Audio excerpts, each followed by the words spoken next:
ये रिक है और मैंने उसे 2000 साल पीछे रोमन साम्राज्य में भेज दिया है।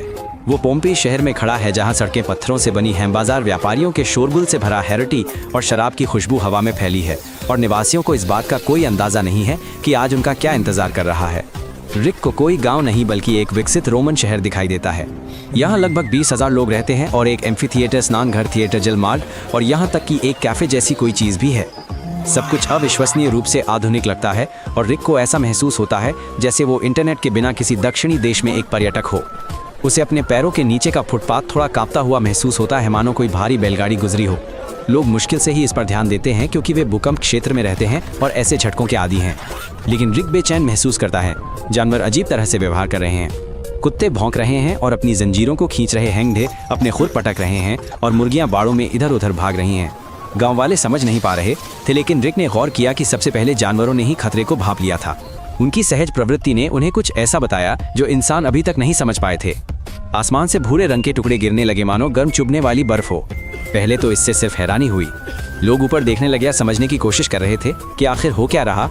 हज़ रिक खांसने लगा और अपना चेहरा हाथ से ढक लिया।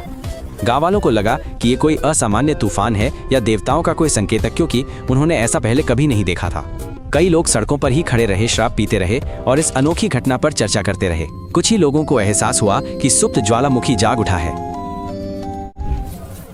राख का ढेर लग जाता है, बाजार धूसर हो जाता है, खांसी की आवाज़ों में दब जाती है और खाने पर धूल की मोटी परत जम जाती है। फव्वारे का पानी मटमैला हो जाता है और बाहर अंधेरा छाने लगता है। रिक आश्रय ढूंढता है और घर में घुस जाता है। दीवारें भित्ति चित्रों से सजी हैं, पौराणिक कथाएं और शिकार के दृश्य। आंगन में एक खुला आंगन है जहां पहले से ही मटमैली बारिश हो रही है। रिक चित्रों को छूता है, यह महसूस करते हुए कि वे मालिकों और इस खूबसूरत घर के साथ गायब हो सकते हैं। सड़क पर लौटकर वह एक स्टॉल देखता है जहां पत्थर की मेज में मिट्टी के बर्तन लगे हैं। वे स्टू और रोटी परोस रहे हैं। रिक एक टुकड़ा चखता है और महसूस करता है कि फास्ट फूड का जन्म यहीं से हुआ था। लेकिन खाने का स्वाद सल्फर और राख की गंध में खो जाता है। आकाश रात की तरह काला हो जाता है।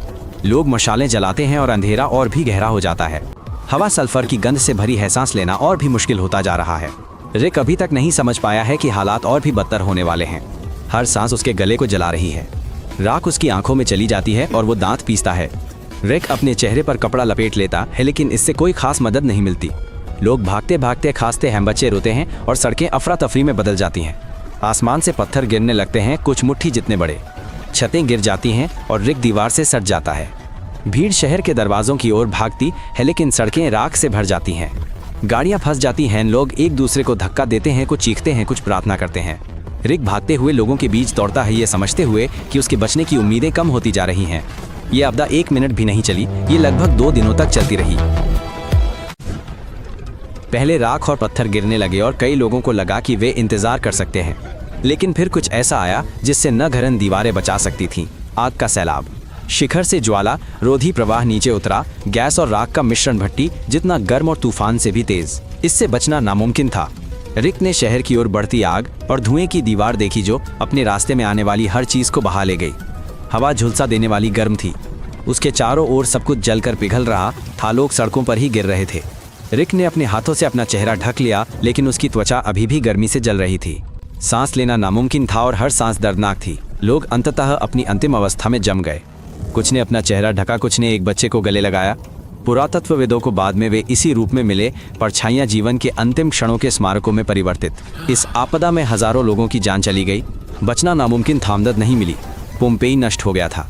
गलियां, घर, अंगूर के बाग, सब कुछ राख की मोटी परत से ढका हुआ था। एक ही दिन मिन शहर मानो धरती से मिट गया। पोम्पेई एक सामूहिक कब्रगाह बन गया। हजारों लोग हमेशा के लिए यहीं रह गए। पुरातत्वविदों द्वारा शहर की खुदाई करने में सदियां बीत गईं। घर, बर्तन, चित्रकारी और शिलालेख राख के नीचे दबे रह गए। पोम्पेई अतीत की एक झलक बन गया, एकमात्र ऐसी जगह जहां रोमन साम्राज्य का रोजमर्रा का जीवन समय में ठहर सा गया है। और यहाँ रिक की परछाई भी राख के बीच अटकी हुई है। आखिरकार वह अब तक जीवित रहा और उसने अपना खुद का चैनल शुरू किया।